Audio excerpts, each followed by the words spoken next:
मोहब्बत करेला। सबके दिल से प्रणाम कि लोग ऐसे ही प्यार और आशीर्वाद खेसरिया पर बनौले रही। आज एगो गाना रिलीज भइल बा हमार, जौना गाना के नाम बा बाबजी फिल्म के गाना है कि मकई के रोटिया पर आजा बन के मछरिया हो। नरा नरा नरा नरा नरा लेके आव थरिया हो। हाँ हाँ अरे मकई के रोटिया पर आजा बन के मछरिया हो। आहे मकई के रोटिया पर आजा, जौन की बाबजी फिल्म के गाना हो। रोलिंग ढेर और प्यार आशीर्वाद वो गाना के दी। बहुत अच्छा वीडियो सॉन्ग रिलीज भइल बा। ओकरा बाद काल एगो गाना हमार रिलीज होता जो कि लिट्टी चोखा के गाना बा। बहुत दिन से सबके इंतजार रहा कि वो गाना रिलीज हो जाओ। तो जरा फुलझड़ी क्या हुई मुहल्ला माचिस हो गया। ओकर ऑडियो सॉन्ग काल रिलीज होता आडीसी भोजपुरी पर। तो वो ढेर सारा प्यार दी ओकरा के, और कहे से कि रवल उनके आशीर्वाद के बिना कोनो भी काम हमेशा अधूरा रहेला। और वो प्यार और आशीर्वाद के बदौलत ही हमार जीवन बा। और जनता रूपी श्रोता, जन भगवान रूपी श्रोता जनता जे भी बा, सबके दिल से प्रणाम बा कि रोलोगिन हर मुसीबत में रउआ सब खड़ा रहिले और रउआ सबके दम पर हम हर चीज करत रहिले। तो रउआ सबके प्यार और आशीर्वाद ही हमके इतना बड़ा बनौले बा। और कोशिश भी रहेला कि हमेशा रउआ सबके दिल और दिमाग हर जगह अपन कलाकारी के, अपना विचारधारा के हर वो बात रउआ सबके बीच में रखें। और आज एगो टीजर हमारे रिलीज भइल बा। रोलोगिन अपनी तो जैसी तैसी के आज 100 मिलियन हो गई। तो हम सोचनी है कि रोलोगिन के 100 मिलियन के बाद एगो और गाना बम दी, और शायद बम ना बारूद बा, बारूद। जना गाना के लिखले बड़े विशाल जी, जो उनकी बक्सर करही के उनकर घर है। और का कमाल के गाना वो भाई लिखले बा हमार।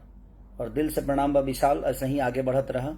दुआ रही ईश्वर से, माँ शारदे से की तरह कलम में ऐसे ही जादू माई देत रहस।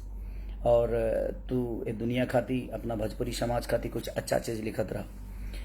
तो भोजपुरी जौन शब्द बा, हमनी के माटी, हमनी के माई हो।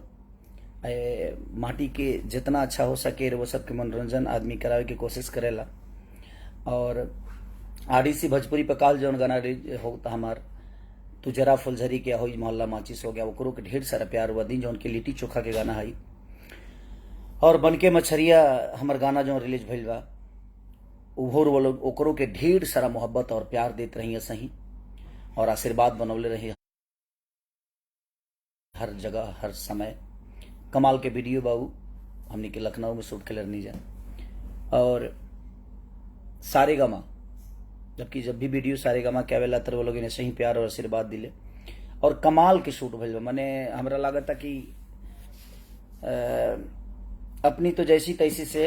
और जौन एगो और हमार गाना रिलीज भइल रहा सारेगामा भोजपुरी पर, परदेसिया, उससे बहुत ऊपर के शूटिंग के लिए बनी जा। जौना में आकांक्षा दुबे जी, पाखी हेगड़े जी, दोनों आदमी बहुत अच्छा काम के लिए बनी लोग। और बद्री झा जी हमारे कैमरामैन जो हैं, आपके बहुत अच्छे कैमरामैन हैं भाई है हमारे। तो दिल से प्रणाम है सबको, पूरे टेक्नीशियन ग्रुप को दिल से प्रणाम कि इतना अच्छा काम करने के लिए।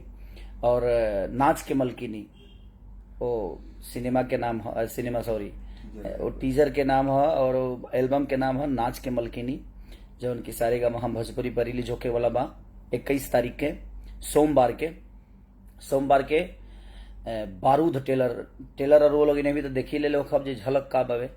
तो सिनेमा का हो सके उनके अंदाजा लग गई हुई। पहली बार हम ओपन बॉडी में काम के लिए बनी। ये गाना में कपड़ा नहीं की पहन ले, खाली पैंट पहन ले बनी, ऊपर से कुछ नहीं की पहन ले। और महेश जी जो कि हमारे कैमरामैन बहुत अच्छा हमें दिखाई भी हैं। तो महेश भाई दिल से शुक्रिया अदा, पूरे टेक्नीशियन। और लकी जो डांस मास्टर हैं हमारे, वो लकी जी ने बहुत अच्छा काम किया है। बद्री झा जो सारेगामा के हमारे काम जो भी होता है भोजपुरी के सारा काम बद्री जी देखते हैं। तो दिल से प्रणाम है सबको तो बन के मछरिया हो मकई के रोटिया पाजा, देहाती शब्द जेंगा हमार गाना एगो रहे मेहंदी लगा के रखना में सरसों के सगिया, उसी तरह ये गाना है। बहुत अच्छा सुंदर गाना है जिसका वीडियो रिलीज आज हुआ है। बाबजी सिनेमा का ये गाना है, हम और काजल जी किए हैं इस गाने को। तो आप लोग ढेर सारा प्यार और मोहब्बत दीजिए। और कल आरडीसी भोजपुरी पे रिलीज हो रहा है मेरा तू जरा फुलझरी क्या हुई मोहल्ला माचिस हो गया, और सोमवार को रिलीज हो रहा है आप सबके चैनल जिसका नाम है सारेगामा हम भोजपुरी। तो उस पे भी जो टीजर आज छूटा है, बारूद है बाबू हाथ लगाओगे तो जल जाओगे तो बहुत अच्छा गाना है, बहुत अच्छा। और विशाल बहुत अच्छा लिखले बड़े, आर्या शर्मा एक म्यूजिक दिले बड़े। तो सबके जितना भी ये गाना से लोग जुड़ल बा, और सबसे ज्यादा धन्यवाद हम लोग सबके देहब कि कौनो भी चीज हम गाइले या कौनो भी चीज मार्केट में दिले तो लोग अपन प्यार और आशीर्वाद यही बनौले रही ले, तो यही बनाई।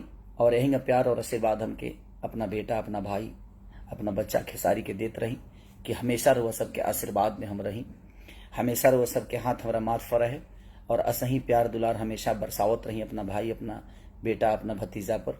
तो दिल से प्रणाम जे भी लाइव में जुड़ल बा, सबके दिल से प्रणाम कि असही प्यार और आशीर्वाद लोगिन खेसरिया पर बनौले रही। Love you. और ये नाच के मलकिनी ओकरा बाद वाला कहाँ, अब आप सुनिएगा तो आपको समझ में आएगा। तो एक रिकॉर्ड बनाइए, और अपनी तो जैसी तैसी को आज आप लोगों ने 100 मिलियन कर दिया, उसके लिए दिल से थैंक यू कि आप लोगों ने बहुत कम टाइम में 100 मिलियन किया। और सबसे बड़ी बात है कि 1 मिलियन उसका लाइक हो गया है।